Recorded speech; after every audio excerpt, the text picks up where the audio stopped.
This week's Torah reading is called Shmois, which means names. Very briefly, the story is that God chose Moses, Moshe Rabbeinu, to be the leader to take out the Jewish people from Egypt. They were suffering over there, etc. Now, Moshe Rabbeinu, with the tools that God gave him, went to talk to the Jews, went to talk to Pharaoh, the king of Egypt, to take out the Jewish people from Egypt. Now, Pharaoh was very angry. He didn't know what this God thing means. Actually, don't bother me. These people are slaves. They're building my cities, my storage cities. We did not build the pyramids, etc. And Pharaoh said, not only I'm not going to let these people go out, but I'm going to make the slavery even worse, harder than it was before. So Moshe Rabbeinu had a problem. God promised he would take the Jewish people out of Egypt. He sent me to take the Jewish people out of Egypt. And now things became much worse. What kind of go out of Egypt, leave slavery is this? So at the end of this week's Torah reading, Shmois, Moshe Rabbeinu presents a question to God that is not answered. The question actually is answered in the next reading, which is called Va'era. The question is, in Hebrew, why were you bad to these people? Why did you send me? Like, from the moment that I was sent, things became much worse. In the next Torah reading, God answers, I did not show myself, my true self, to the forefathers, Abraham, Yitzchak, Yaakov, etc. I did not do that. I'm going to show myself right now. You will see, Moshe Rabbeinu, you will see. I'm going to take out the Jewish people from Egypt with great miracles, etc. And the rest of the story basically is known. Now, when we have a question in Torah, even though the question gets answered, like again, at the end of this parsha, we have a question. And then the beginning of next parsha, we have the answer. Even so, the question still remains a question. Because Torah is eternal, the questions are also eternal. That means that at some point, for us, the question also remains, so to speak. Why were you bad to these people? The simple teaching, very briefly, simple teaching, we could say, is like this.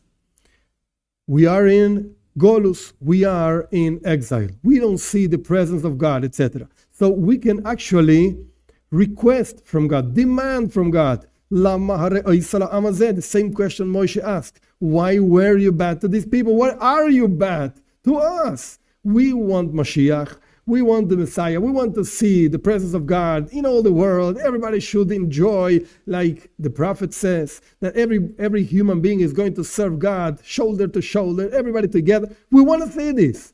Why are you bad to these people? The question is a good question, so we can ask Moses questions. But there's another teaching, a little bit deeper. Again, since the question is recorded in the Torah, that means that we can apply this question and we can learn something out of Golus, out of the exile. Again, the main thing is that end the exile. But since we live in the exile, we still have a question and we can actually do something with the exile. Just as God answered Moshe Rabbeinu, that the purpose of exile is that you should be refined in order to be able to actually perceive the presence of God. Again, God answered Moshe, I did not show myself to these people until now. I'm going to do that. But they had to go through the exile in Egypt. They had to go through the difficulties of their life in order to be able to appreciate the revelation of God. The same thing happens to us. The question that we should ask God is, okay, let's end up the exile. Okay, that we spoke about that. But a deeper question is, what can I do with the exile to perceive the presence of God? How can I use this exile to actually enjoy God? So in order to answer this question, let's look at the exile. And let's understand that if we actually exchange the difficulties of the exile with some other difficulties, automatically exile is going to finish. It's going to end. What am I talking about? The idea is like this. Just as we saw that the Egyptians, they made the life of the Jewish people bitter. That's how it's written. They made the life of the Jewish people bitter. if we take this idea of bitterness and we apply it in a different aspect of our lives, by living, so to speak, that bitterness, we can actually exchange the bitterness of Golus, of exile, with this other bitterness and end the exile. Because the question of why were you bad is going to be answered by God showing himself. What's the bitterness we could use to exchange it with the bitterness of the exile? Our sages bring in the Zohar, in Kabbalah, in mystical teachings, that learning of Torah has somehow a taste of bitterness. Why? Because Torah is full of questions and answers. This rabbi said this rabbi said that, this way of understanding things, this other way of understanding things, it generates a bitterness in a person that I don't understand what we're talking about. If we dedicate our lives to that bitterness, not that learning of Torah is bitter.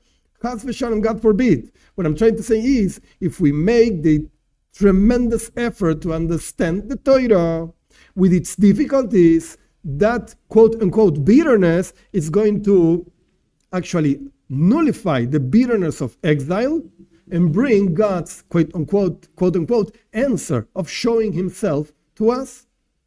Another thing that happened over there in Egypt was avodas parech, very hard work, as I explained before. After Moshe actually went to speak with Pharaoh, the thing became worse, even worse. So we can understand this avodas parech, this terrible hard work, in the same way. We can live exile in a terrible hard way, or we can exchange this hard work with something else. With what? By serving God beyond our custom. If I'm accustomed to actually learn 1 hour a day, so why don't you go beyond yourself and you learn 1 hour and 1 minute? Go beyond yourself. Get out of your comfort zone, so to speak, in your service to God. If you're accustomed to actually give tzedakah, and you give charity, and you give a certain amount of charity because you feel comfortable with that, so why don't you give more? Start living the service of God, quote unquote, in a hard way, not because it's a hard work and it's so terrible, I don't want to do this. No. Go beyond yourself, leave your comfort zone, and really serve God as he wants, not as you want. This would exchange by leaving this hard work in the service of God. This will exchange the hard work of the exile to bring finally the answer in the next reading, so to speak, that God gave Moshe Rabbeinu. You will see that I will take these people out of Egypt and adapt it to our lives. You will see that I will take you out of all the difficulties. I will take you out of this exile with the coming of Mashiach speedily in our days.